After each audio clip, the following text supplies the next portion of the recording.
Hi, welcome back to the first session of the second workshop series. This workshop series tries to demystify the central bank digital currency, or CBDC as it is known in the short form.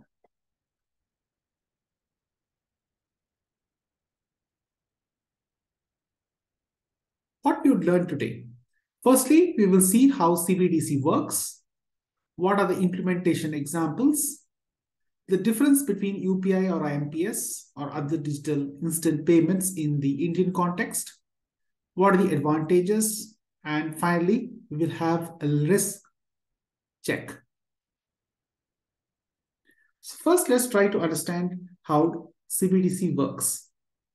Now, consider an example where there's a person A who has a bank account.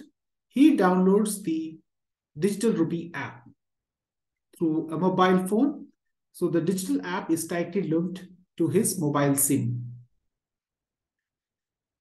He transfers money from his digital wallet to the digital wallet of his peer or a merchant, either using the QR scan code or mobile number. This itself is linked to the recipient's mobile. The recipient can choose to transfer these funds from his digital rupee, or he can choose to transfer it back to his bank account. So the steps are simple. Download the app, link it to your SIM and account number, load money from account in specific denominations. This is very important. It has to be loaded in specific denominations as physical cash. Transfer the money to another wallet. Although in the CBDC context, an account number is not mandatory, in the pilot program of e-rupee, it is mandatory. Also, it is important to know that you need to load in specific denominations. So that means that you cannot, for example, load 25 rupee of digital cash. It has to be 20 and then 5, making it 25. So let's look at the implementation examples. Uruguay's e-peso was one of the first on the block, followed by UAE and Saudi Arabia, and then Canada, followed by eCedi of Ghana. 2020 saw a slew of launches from across all countries, notably eNaira of China eNaira of Nigeria and eCNY of China. Recently, you would have heard India also launched its digital rupee, and it is now under closed user group testing with 4 banks being nominated for this exercise. So what are the advantages of CBDC? Now, of course, when you have money in digital form, the greatest advantage is reduction in printing costs. The central bank incurs a huge amount of cost in printing money and all the security related to it. It's not just the paper cost, but all the security related in printing as well as transportation. And as you might be aware, a lot of notes gets damaged, mutilated, and thereby needs replacements. And of course, there are other advantages over the current mechanism of payment, which is very popular, especially in India. It's the instant payment or the UPI. Because the CBDC is based on blockchain technology and doesn't involve an account in the transaction, obviously it has a faster transaction window and lesser failure rates. Somebody who uses UPI, you might have got the message that currently your bank is experiencing high UPI failures. Now that would be a thing of the past with CBDC, as it bypasses core banking and the account system. Secondly, like cash, there would be anonymity of exchange of money. That means there will be no trace of you receiving and sending money to another person. Obviously, there will be checks and balances, just like how we have in physical cash. Today in India, if you had to exchange physical cash greater than 50,000, you have to declare your PAN number. Similarly, with CBDC, it is envisaged that if you are transferring more than an X amount of money, there would be a digital trail.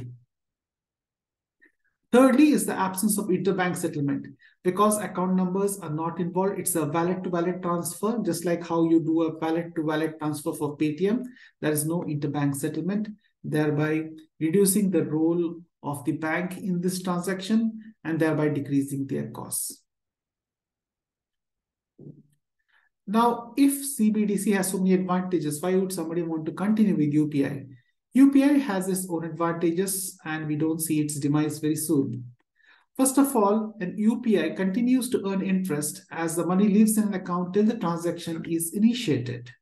So if the money is in savings account, at least it will earn interest, unlike a CBDC wallet wherein it receives no interest. Secondly, the ability to transfer in fractions and non-standard denomination is what makes UPI a big hit, in the sense that you can actually transfer, let's say, 38 rupees to a merchant. And finally, you get complete access to all the funds in your account. Thereby, we see that UPI's advantages ensures that it's not going to be killed by CBDC. So what are the risks to be envisaged in CBDC? It comes without, of course, much risk, but to highlight a few, the issue of privacy. Of course, we mentioned it, anonymity, as one of the advantages. However, not many people are convinced because the money is going to lie in your mobile phone. So that is an issue of privacy, which was not the case when you were having physical cash. Secondly, of course, known to everybody, anything in digital form is prone to cyber attacks. And that's why this is a high risk for CBDC. Finally, it might provide disruption in deposit functions of commercial banks, as more and more people would be tempted to keep their money in the digital form. Hope this gave a good overview of central bank digital currency with the example of the Indian e-rupee. We look forward to session 2, wherein you understand the tech behind CBDC, which is nothing but the blockchain ledger functionality, which makes it a very quick and efficient transfer.